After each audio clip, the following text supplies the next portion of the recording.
Ever had the feeling someone was lying to you? On average, people lie at least once a day, driven by a variety of reasons, but the main ones are protecting someone else, avoiding negative consequences, and manipulating a situation at someone else's expense. That's exactly why being able to spot a lie isn't just a curiosity, it's a real form of self-defense that protects you from likely deception. The FBI has been using lie detection techniques in their interrogations for decades, and today, we're going to break down the most effective ones you can use in everyday life to tell if someone's lying to you. So, let's start with the first one. Ask the right questions. A 2018 study looked into what kinds of questions work best for exposing a lie. Overly broad questions like, "Can you tell me how it went last night?" aren't very helpful because they leave room for vague answers and make it easy to dodge uncomfortable details. Questions with a positive assumption like, "You didn't get back late, right?" are slightly better, but they still kind of suggest an easy way out. The most effective questions are open-ended, but built on a negative assumption. Something like, "What kept you out so late last night?" That kind of question pushes the person to reveal any real problems, or, if they're lying, forces them to come up with a more detailed story, which makes it easier to spot inconsistencies. At the same time, it's important not to turn the conversation into a direct attack. It is often more helpful to create a calm atmosphere where the other person feels free to talk instead of using accusatory questions that put the other person on the defensive. The 5-second rule. This is an approach that combines attention to timing with the presence of multiple signals of deception, called clusters. Not long ago, I read a book that explains this method really well. After you ask someone a question, the first 5 seconds are crucial. That's when you need to really watch and listen closely. Why? Because after 5 seconds, the person's brain has had too much time to think, rephrase, or get distracted. So, you can't be sure their reaction is directly tied to your question anymore. The signs you're looking for in those 5 seconds can be verbal, like contradictions and dodging the question, or nonverbal, like touching their face and looking away. Now,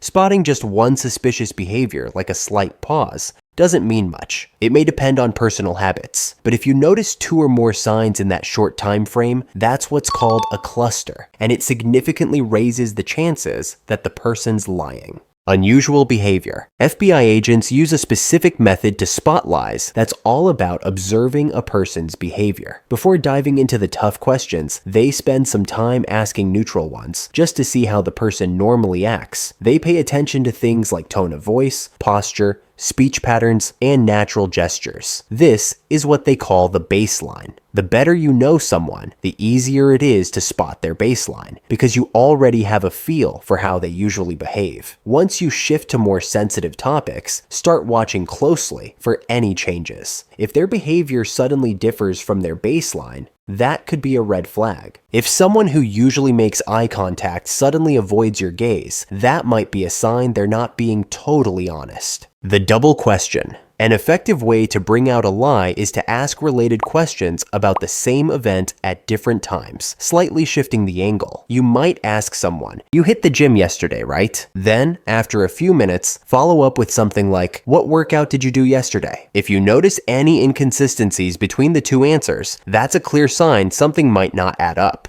Undecided words. When someone is lying, they often choose their words more carefully. This extra caution usually comes from the fear of getting caught, and it often shows up as vague expressions like, "I think," "maybe," "I guess." These kinds of phrases let the person avoid making firm statements and give them some wiggle room to backtrack if they get challenged. That said, this isn't solid proof of lying on its own. Verbal hesitation can also come from things like stress or just having a bad memory. But if this kind of vague language shows up at key moments in their story, they become signs to watch more carefully. Topic switching. One red flag to watch for is when someone suddenly tries to shift the topic. This kind of behavior often means they're uncomfortable with what was just said and are trying to steer the conversation away, so they don't risk revealing something they'd rather keep hidden. Interruption with context switch. When you shift the focus unexpectedly, you increase the person's cognitive load. Lying is already mentally demanding. It takes effort to make things up, remember what you said, and avoid contradictions. So, if right in the middle of that mental effort, you ask something like, "What were you doing just before that?" You force the person to shift gears and reorganize their story. The goal here is to observe how they handle the interruption. If he seems confused, or if he restarts the story with elements that don't match what was said before, these are signs of a probable lie. The best time to interrupt is right in the middle of their narrative, when their focus is at its peak. After the interruption, you can simply say, "Okay, sorry for the interruption. Go ahead and pick up where you left off." Then just watch what happens. The fake detail. Another effective technique for spotting a lie is slipping a false detail into the conversation. You could say something like, "You said it was Tuesday, but did you know the store was closed that day?" This tactic plays on a cognitive trap. Someone telling the truth will usually correct the mistake right away, maybe by pointing out that the store was actually open. But someone who's lying is more likely to go along with the false detail to avoid contradicting you, afraid that pushing back might make their whole story seem less believable.